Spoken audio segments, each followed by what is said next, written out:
It's the summer of 1997. Undertaker is WWF champion, Bret Hart is challenging him for the title in the SummerSlam. Shawn Michaels is the special referee.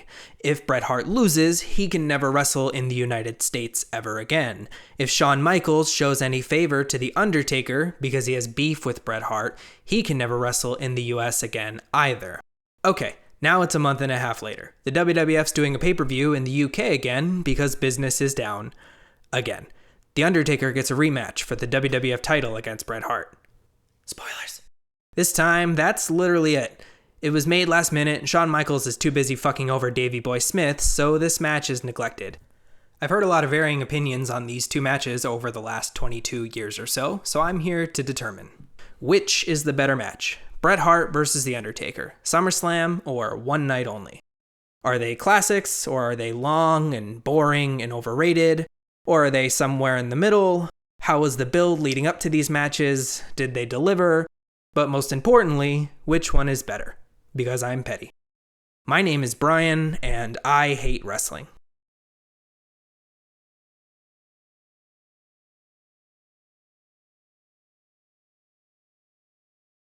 The World Wrestling Federation is in a period of transition, to put it nicely. Raw went from taped to live earlier in 97, quadrupling the cost of each show, and it made no difference in the ratings. WCW Nitro was kicking Raw's ass, as they were in the middle of their famous 83-week rating streak. The WWF had just put on a pay-per-view the night before, In Your House Canadian Stampede, where the Hart Foundation defeated Stone Cold Steve Austin and these other guys, whatever. And The Undertaker defeated Vader to retain the WWF title. By the way, Canadian Stampede is a legendary show. Even Big Daddy Dave thought so. If that's your kink, I won't shame you. July 7th, 1997. Expensive-ass Raw live from Edmonton, Alberta, Canada. This is the 217th edition of Raw. About 9,500 patriotic Canucks filled the Northlands Coliseum. Vince McMahon, Jim Ross, and Jerry Lawler are on commentary. Tony Chimmel is your ring announcer. Bret Hart comes out to a hero's welcome because this is Canada, and they've been doing this thing where Bret and the Hart Foundation are babyfaces in Canada, but heels in the United States. On top of that, there's supposed to be this USA versus Canada war thing. It seems forced to me in hindsight, but most crowds are into it. I'm looking at you, Halifax, Nova Scotia. Bret says, "Thanks for still letting me be your hero." And I'm like, yes, you're welcome, Bret. I'm from Florida, but you're welcome. Bret's like, "Canada has healthcare." Crowd's like, "Yay!" "And gun control. Yay! And we're not riddled with prejudice and hatred." Vince McMahon announces Bret Hart will attempt to take the World Wrestling Federation title from The Undertaker at SummerSlam, and Bret says, "In the SummerSlam, if I do not walk out the WWF champion, I will never again wrestle on American soil." Just totally unprompted. Feeling cocky in Canada after the big win, I guess? I don't know. Bret then introduces two Hart Foundation members, his brother Owen Hart and his brother-in-law, Davey Boy Smith, the British Bulldog. We go over their matches for SummerSlam, and those are for different videos. They play the Canadian National Anthem because babyfaces, and Stone Cold sneaks up from behind with a chair. He whacks Owen in the back, and Owen's out. He whacks Bret and Davey Boy too, but they're not the ones really taking heat from Austin, so they're kind of like, should we sell? And Bret kind of sells, and Davey Boy says fuck it after about 5 seconds. Austin escapes, and this is the penultimate time Austin was booed by a crowd until about 2001. Alright, later in the show, main event time. Bret Hart is wrestling Goldust. Bret's wrestling as the babyface, and he's mostly beating the crap out of Goldust. Goldust only getting a few offensive opportunities in between by cheating, because even though he's a babyface any other time, this is Canada, so he has to wrestle like a heel. All of a sudden, the Disciples of Apocalypse show up on their motorcycles. Why? I have no idea, and neither do the commentators. They sit around ringside and do absolutely nothing. Then the Hart Foundation comes out, I assume in case DOA tries to fuck with Bret. They stand at the foot of the ramp and do absolutely nothing. Then Ken Shamrock and the Road Warriors come out and do nothing but stand in the middle of the ramp. Then Stone Cold comes out, stands at the top of the ramp, and, you guessed it, does fucking nothing. Then Bret and Goldust do the SummerSlam 92 finish out of nowhere and Bret wins. The Hart Foundation get in the ring, they hug and shit, and that's it. There's your main event. Good night, folks. What the fucking point of all that was? Your guess is as good as mine. The real answer is they're building to a dark main event of the Hart Foundation versus Austin and the Road Warriors. Because fuck the television show. Anyway, what was Bret's SummerSlam opponent doing on this night? Eating shit. He didn't show up. All we got was a promo by Paul Bearer about Kane, which I would tell you more about, but that's definitely another video. And that's the July 7th Raw. Moving on. The WWF does some house shows on Friday, Saturday, and Sunday in Dallas, Austin, and El Paso, Texas, respectively. On these shows, Bret and Owen are putting over Austin and Mankind, who are about to be the tag team champions, and The Undertaker is defeating Vader in casket matches to retain the WWF title. In the midst of the Great Canadian-American War of 1997, Raw goes from Edmonton, Alberta last week to San Antonio, Texas this week. Conspicuous. 7,731 butts in about 11,000 seats at the Freeman Coliseum. Your commentators are Vince McMahon, Jim Ross, and Jerry Lawler. Your ring announcer is Tony Chimmel. Bret Hart is out to start the show again this week with the Hart Foundation. Now they're booed because this is America. The Never Wrestle Again in the US thing is now officially in Bret's contract. The other members of the Hart Foundation have stipulations for their matches at SummerSlam as well, including Jim Neidhart, who didn't even have a match, promised to shave his beard if any of the Hart Foundation lost their matches, and then mysteriously disappeared and never did the job, spoilers. A contract dispute with upstate New York promotion Ultimate Championship Wrestling took Neidhart off TV for a while, conveniently letting him slip by that stipulation unnoticed.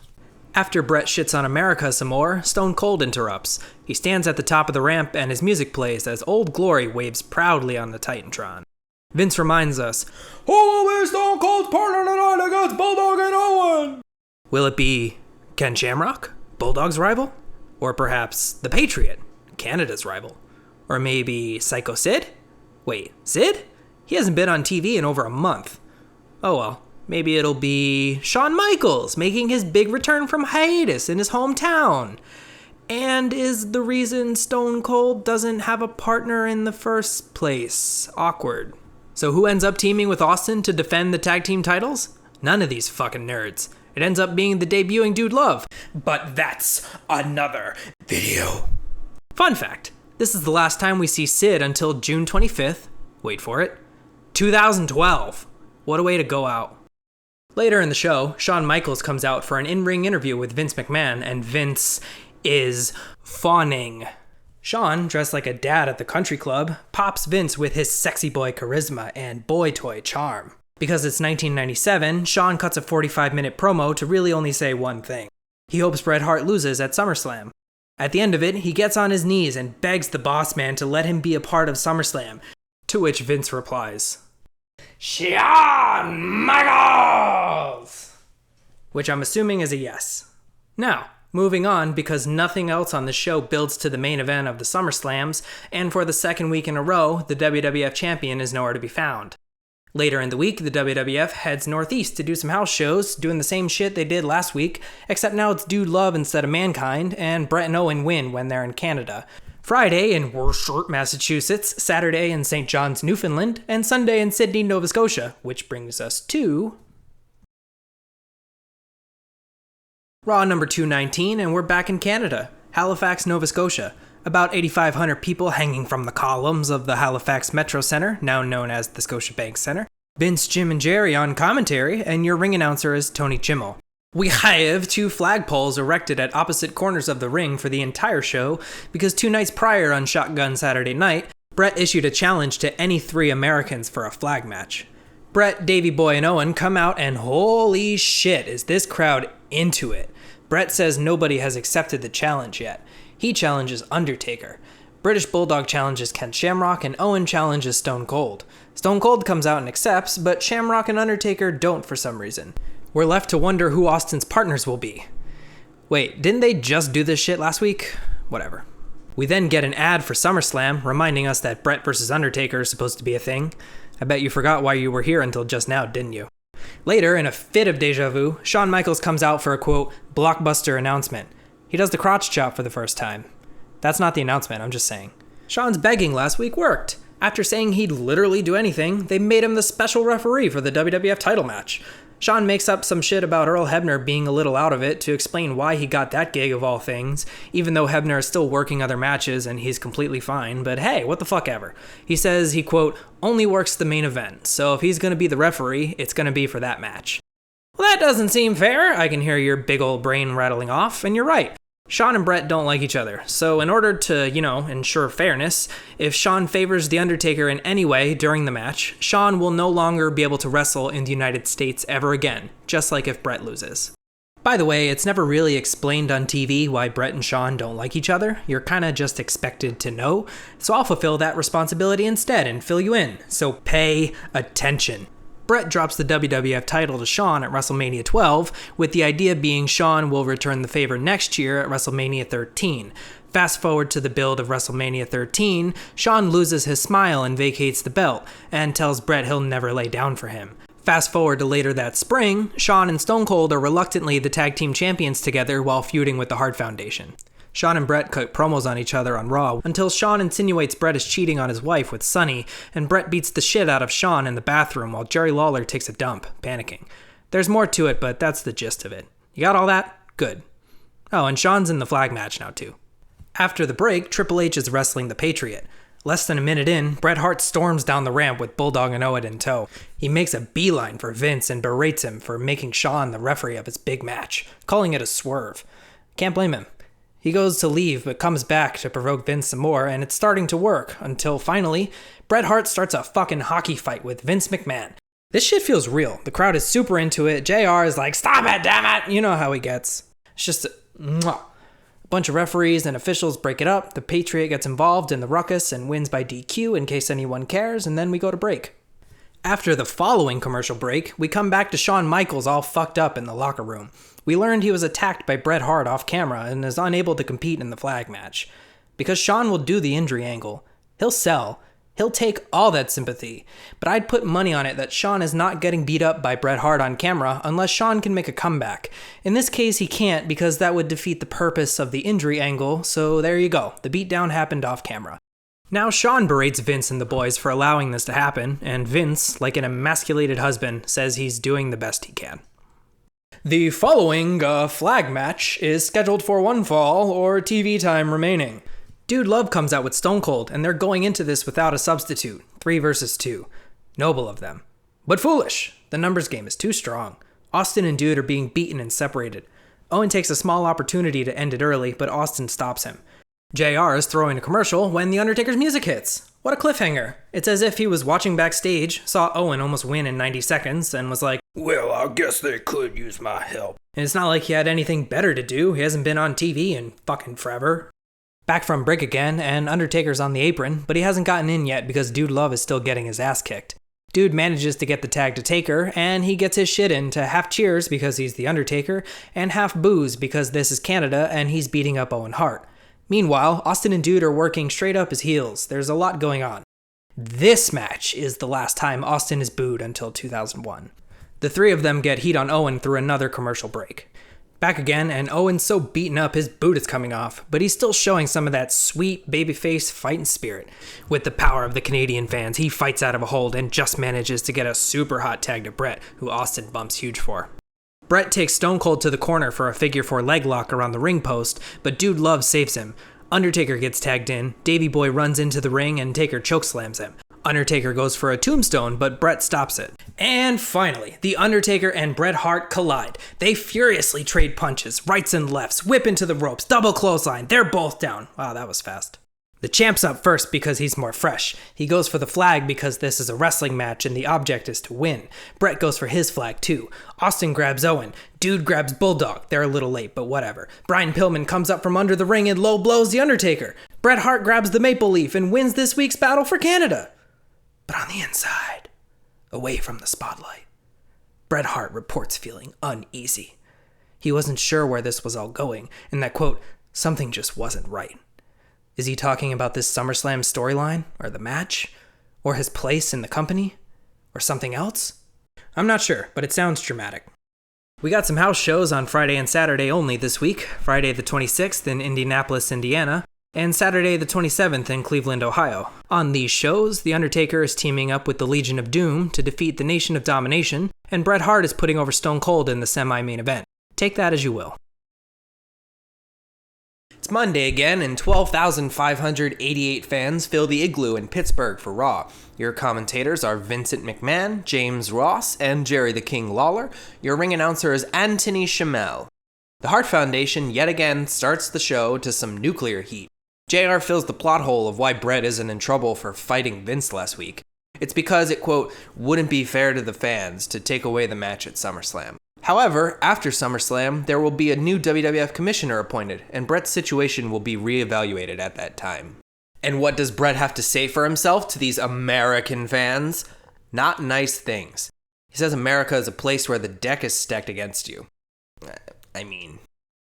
He now claims when he said he'd never wrestle in the US ever again if he lost at SummerSlam, he meant it figuratively. 2 seconds later, without a hint of irony in his voice, he says Canadians stick to their word. What a bitch. I love it. Bret then has a great line about enemas. He makes a challenge to the Patriot for tonight and promises to bring the title back to Canada at SummerSlam. We surveyed 100 Americans who will win the WWF title match at SummerSlam. Top 4 answers are on the board. And they are really making us Americans look good and not creepy or cringy or xenophobic or coked out at all. Nah, it's cool. Here's a fun fact for you. The Truth Commission debuts on this show against the dream team of Road Dogg, Flash Funk, and Bob Holly. They're from South Africa, you know, 'cause apartheid? Get it? Later in the second hour, we get a video package about The Undertaker, because he's not here. Again. Well, actually, yes he is, but not really. We got some sports-like interview footage of Bret, Shawn, and British Bulldog putting over The Undertaker as an athlete and a wrestler. And we get a bunch of old clips showing us what they're talking about. It has a very serious tone. JR calls this match the biggest showdown of the year. If only he knew. One man emerging from the dark side, another threatening to disappear. Heart and Soul is clearly becoming a crossroads match in World Wrestling Federation history. This little package is the only segment thus far entirely dedicated to the main event of SummerSlam. Everything else we've seen up to this point has had multiple things going on. It seems to me that they felt they didn't need to do much to build the match because Bret vs. Taker is enough of a big deal on its own. We'll get to that in a minute though. Up to this point, almost all of the actual build, that is, what they present to us on their TV show, has been between Bret and Shawn and the tension behind their stipulations. You know, if either of them screws up, they're fucked. Speaking of fucked, Shawn Michaels comes out for yet another long-winded, self-serving promo. Vince asks him if he'll apologize for the things he said about Canada last week, and Shawn's like, fuck that.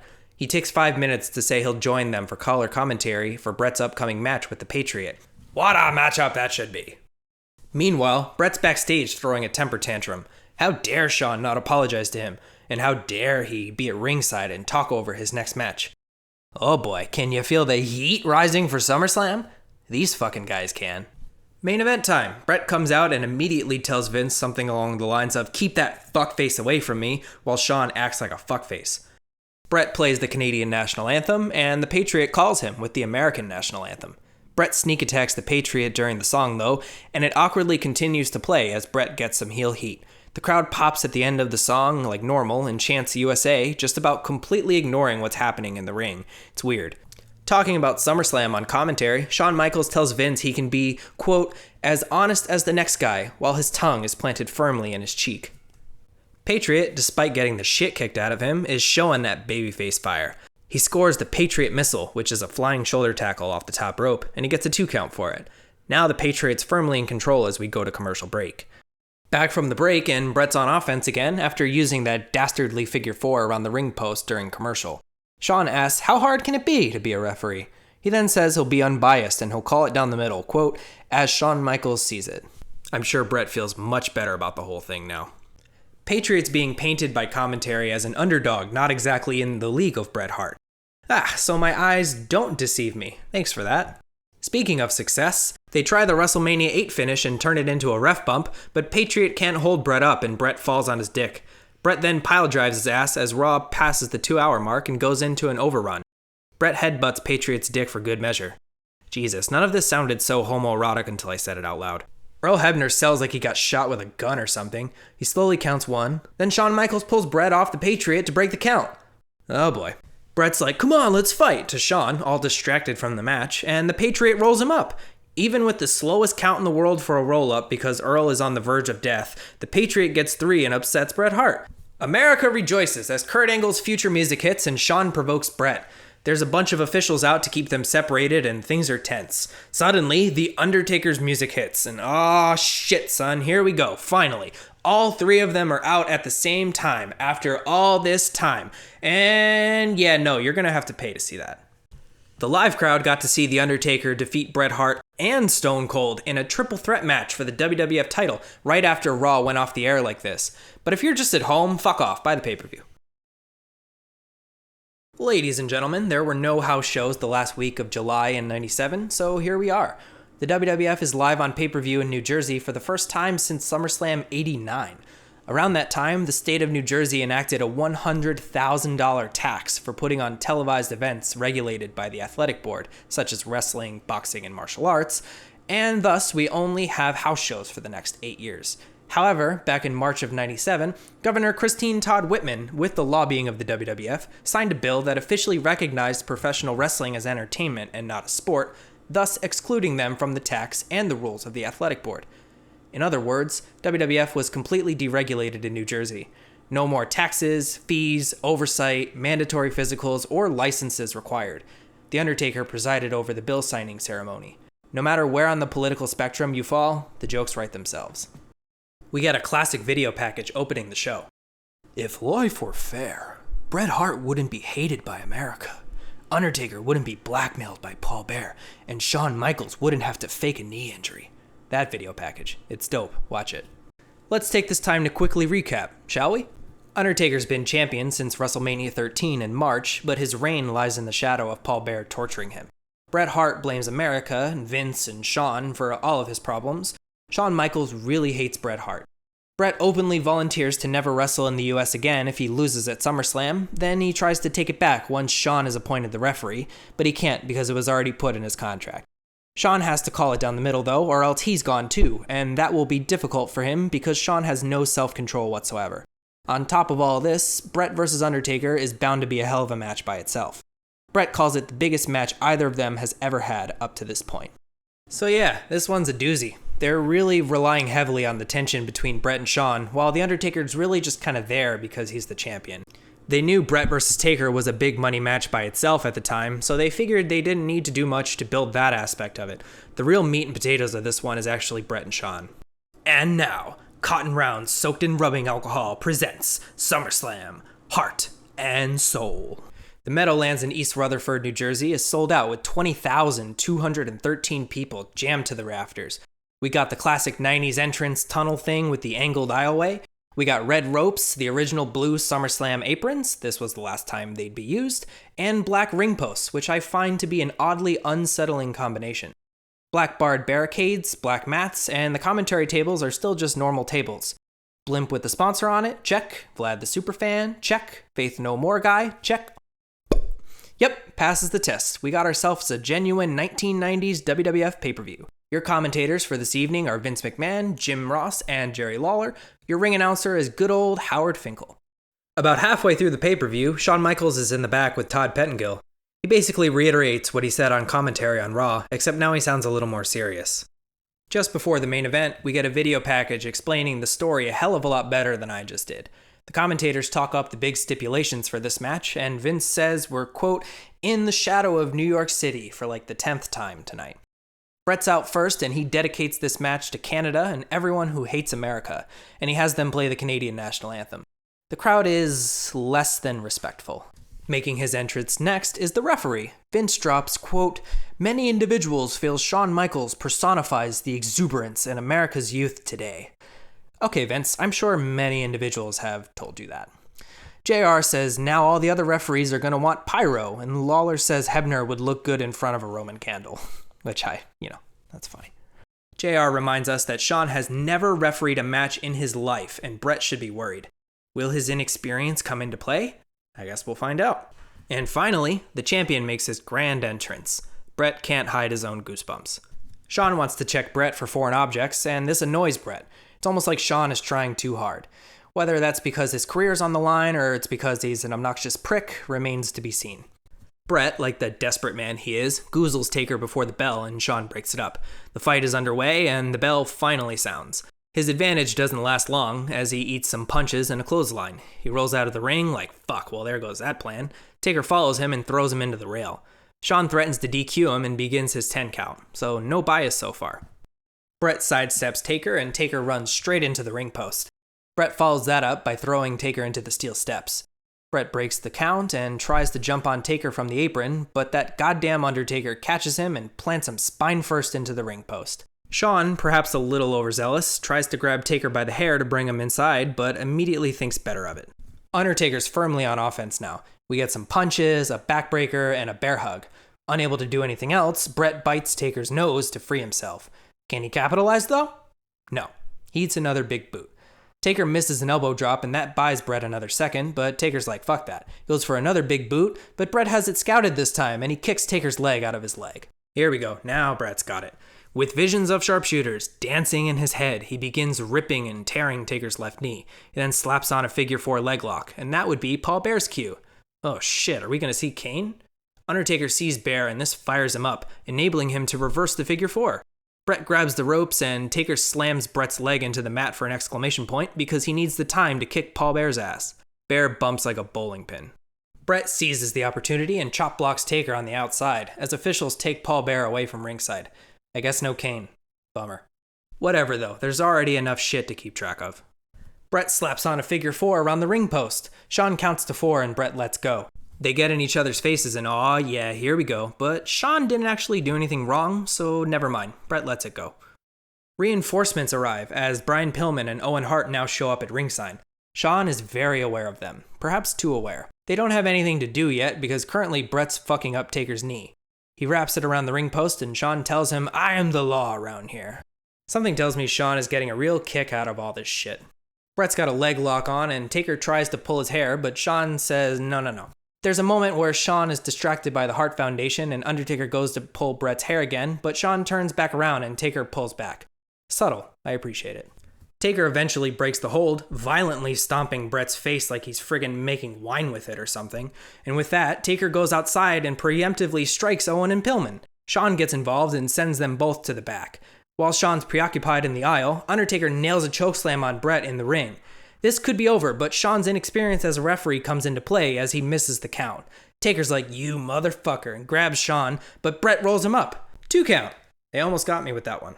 Bret now decides to go for Taker's back, ramming it into the apron in the ring post. Shawn tells Bret his patience is wearing thin with him, that he's not afraid to DQ him, and to get his ass back inside the ring. Bret's seething, and he's just like, ugh, shut the fuck up. He continues to work over Taker's back with a double axe, some headbutts, and a backbreaker. 2 count, and Taker sits up. Suplex and a fist drop from Bret's rope. 2 count, and Taker sits up again.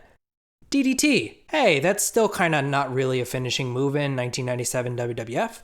2 count, and yet again, Taker sits up. Bret's doing some serious mouth breathing by this point, which means we must be getting close to the finish. Bret takes too much time, and out of desperation, Undertaker hotshots him into the turnbuckle. Hoping that's enough, he pins him, but only gets 2. Back on their feet, and Bret manages to regain control by going after Taker's injured back. He decides it's time for a sharpshooter, but Taker thwarts it, grabbing him by the throat and standing up.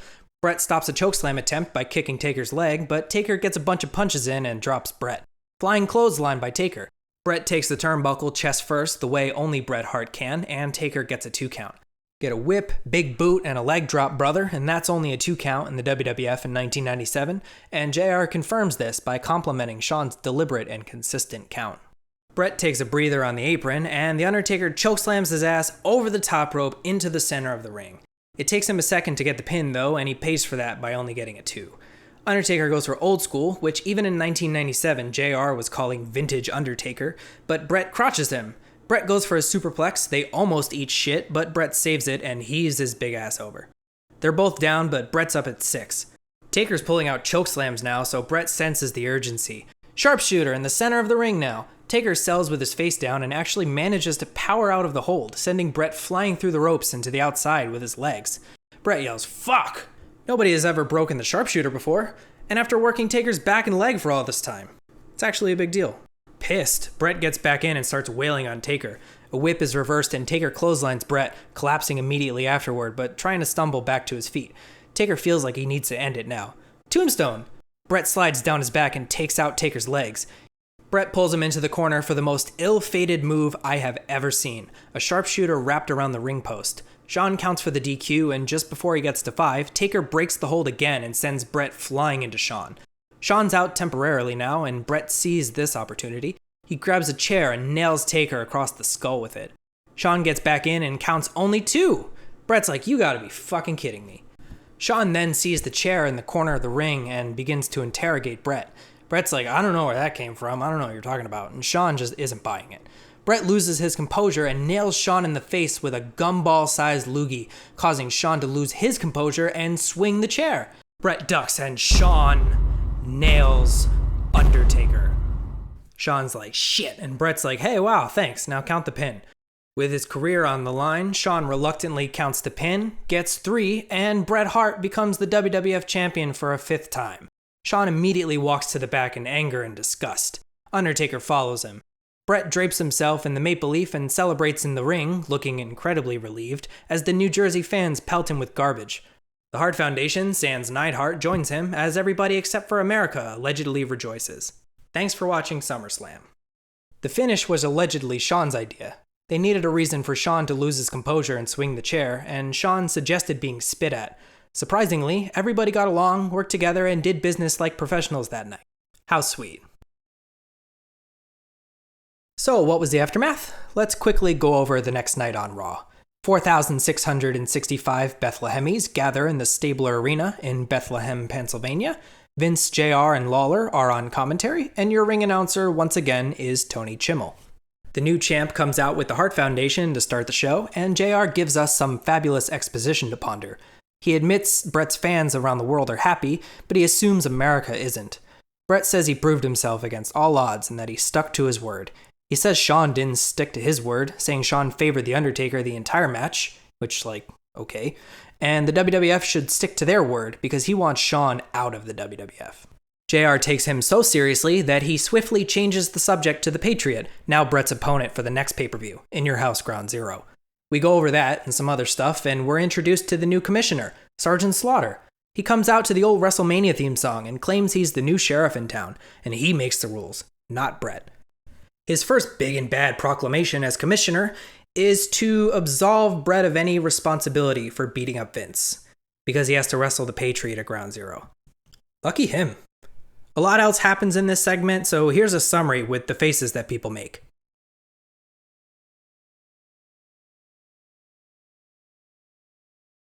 So what ends up happening to Shawn Michaels? He comes out for yet another in-ring promo later on. Big mixed reaction, mostly boos, and Shawn leans into it. Shawn says he doesn't care what anybody thinks, as if that matters right now. Vince asks if he's in cahoots with Bret Hart, and Shawn calls him the dumbest son of a bitch he's ever met, which Vince just loves. He moves on to talking about The Undertaker and his upcoming match with him at Ground Zero. He says he doesn't lay down for anybody, and he'll kick Undertaker's teeth down his throat. Undertaker doesn't let that go unanswered, though. Shawn hightails it during Taker's entrance, and Taker takes over the interview with Vince. He promises to stop the talking and get back to taking souls. He then starts talking and tells Shawn that he'll rest in peace. Paul Bearer then interrupts Undertaker. He tells The Undertaker that Kane is ready, and he's coming. But when? Who's to say? I don't know. Entonces, Undertaker begins feuding with Shawn Michaels, and Bret Hart begins focusing more on the Patriot. So, now that we understand the SummerSlam match pretty much from top to bottom, let's see how the rematch holds up to all of that.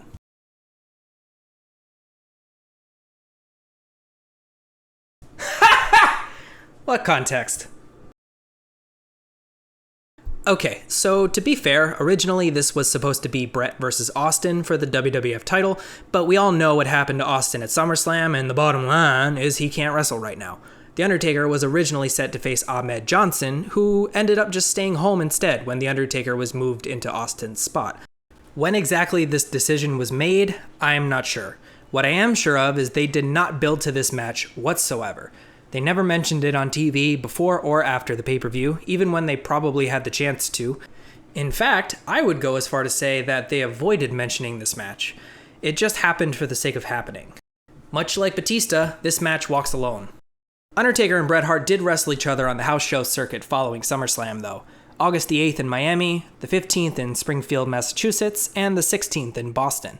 They change it up on the 17th in New Haven, Connecticut. Undertaker teams up with Dude Love and Goldust to defeat Bret, Pillman, and Davey Boy. Bret and Taker get some nights off on the 19th and the 21st in Warwick, Rhode Island, and Hyannis, Massachusetts, maybe because both of those shows only drew like 2,000 people. The 22nd in Houston, on the other hand, drew 10,228 goddamn people, and Taker went back to beating Bret Hart by DQ, and then again on the 24th in Albuquerque, New Mexico. Bret then goes to work the Patriot, and Undertaker gets a break, until September 9th in Nashville, they're back at it again. Through the 13th in Philadelphia, the 14th in Hartford, Connecticut, and the 15th in Landover, Maryland. There's one more house show on the 19th in Poughkeepsie, New York, the day before One Night Only, but Bret and Taker and the One Night Only crew were already in Birmingham. The day before the pay-per-view, Bret Hart reports seeing a pilled-up Shawn Michaels being carried to his hotel room by Triple H, in full view of the fans. Just a, fun fact. Bret also recalls a bus ride with The Undertaker to the arena, where they noticed their match wasn't featured on the poster they had plastered all over town. Wait till they find out about the VHS release in North America. Bret attributes this to Shawn playing politics with Vince, purposely trying to bury their match. Wouldn't doubt it. Ladies and gentlemen, it's the first WWF pay-per-view not available in the United States. Europe and Canada only, in particular the UK on Sky Box Office. Welcome to One Night Only. We got about 11,000 people gathered in the NEC Arena in Birmingham, England. The stage setup consists of the Friday night's main event steel thingy, the 2 scaffold thingies they use on Raw, and a little baby Titantron. We also have 2 jabronis in silly costumes in the middle of the ramp staring at each other for no goddamn reason for the entire show. I think they're supposed to be royal guards or something. They're not even in the right uniform, and they're not guarding anything. The ring is on this elevated platform, which seems to be tradition for overseas shows for some reason. Union Jack ring aprons and banners, red, white, and blue ropes, and blue everything else. Blue ring posts, blue mats, blue platform, blue steps, blue barricades, blue ramp, blue his house with a blue little window and a blue Corvette, and everything is blue for him. Your commentators once again are Vince McMahon, Jim Ross, and Jerry Lawler. Your ring announcer is the infamously disliked German commentator Carsten Schaefer. No blimp with a sponsor, Vlad couldn't make it, The legitimacy of this pay-per-view is in question. The evidence is clear. This is a second-rate pay-per-view. Because only America only America deserves first-rate pay-per-views. But this match is great. Just about halfway through the show, Bret's in repose backstage. Vince can't help but point out the mixed reaction he's getting, and Bret says he still believes he's the champ he was years ago, and that he has the best fans in the world in England. He cuts a little babyface promo on Undertaker. Vince pokes him with, "I don't think you're hearing what we're hearing. I don't think they like you here," to a mixed reaction. Bret looks legit blindsided by this, tries to ad-lib by going into his anti-America shtick, but Vince cuts him off again with quite the saucy question. "Does it matter to you if they like you, Bret?" Bret's like, "This motherfucker." Thinks about it and says yes. Vince is like, "Well, the hitman Bret Hart, ladies and gentlemen, ha ha ha ha." Even Lawler is like, "I don't think I like the way you talked to Bret Hart just now." And Vince is like, "What are you talking about?" as Carsten Schaefer conveniently begins his next introduction. Just before the match, Undertaker's hanging out with the Blue Man Group backstage. He says Bret has to wrestle him one-on-one this time. Therefore, he has to prove he deserves to be WWF champion. We get a classic, underrated gem. The Undertaker recognizes no boundaries, only creatures for which you are not. Then he realizes and says, "So what this means is Bret Hart," and you know the rest. The Reaper, rest in peace. Yeah, here we go. Right after his promo, The Undertaker makes his entrance, coming out first as the challenger this time. Crowd goes nuts, and they're so touchy. Ugh, stop it. Vince and JR each give us perfect little glimpses into their souls with some incredible juxtaposition. Vince says Undertaker's come to extract Bret Hart's very soul, while JR calls him a 6'10", 328-pounder who is here to take back the WWF title. Bret comes out to mostly cheers, like 70-30-ish. He kisses the belt, gives his sunglasses to some kid, something he doesn't do in America anymore, and now ring that bell, daddy, let's go.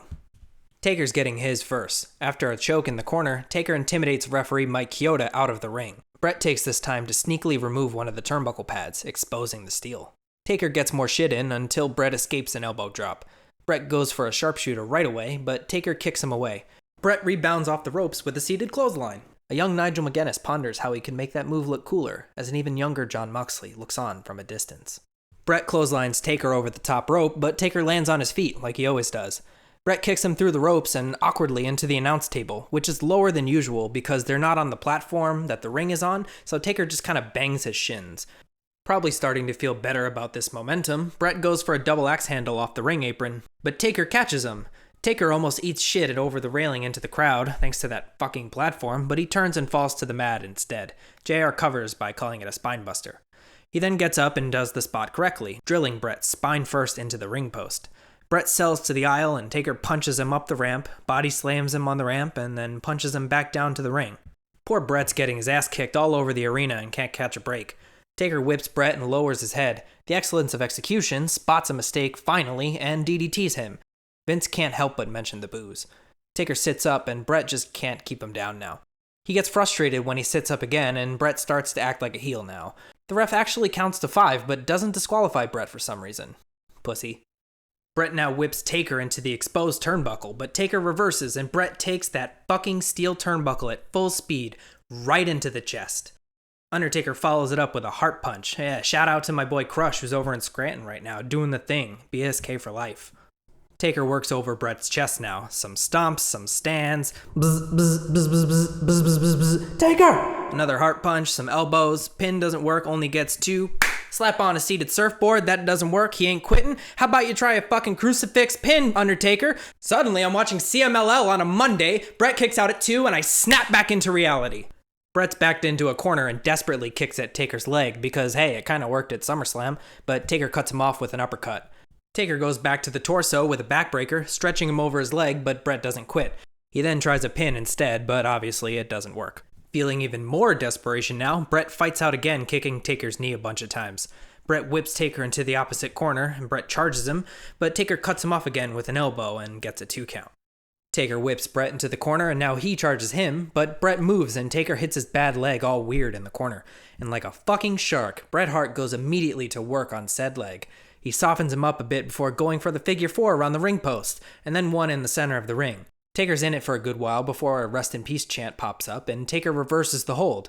Bret taps, but it doesn't count because taps weren't a thing yet and submissions were verbal, and he gets the ropes anyways. Undertaker's now on offense, but they're both selling like crazy. Bret ducks a big boot and kicks Taker's leg out of his leg. Again.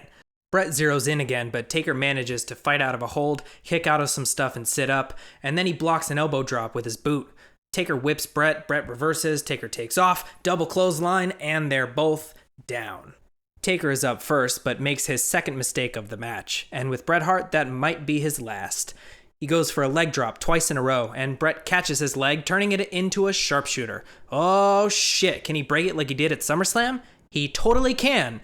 Bret's like, God damn it, and he goes for it again, but Taker blocks it by grabbing Bret's throat. Bret avoids the chokeslam by kicking his bad knee, but Taker comes back with some rapid-fire fists.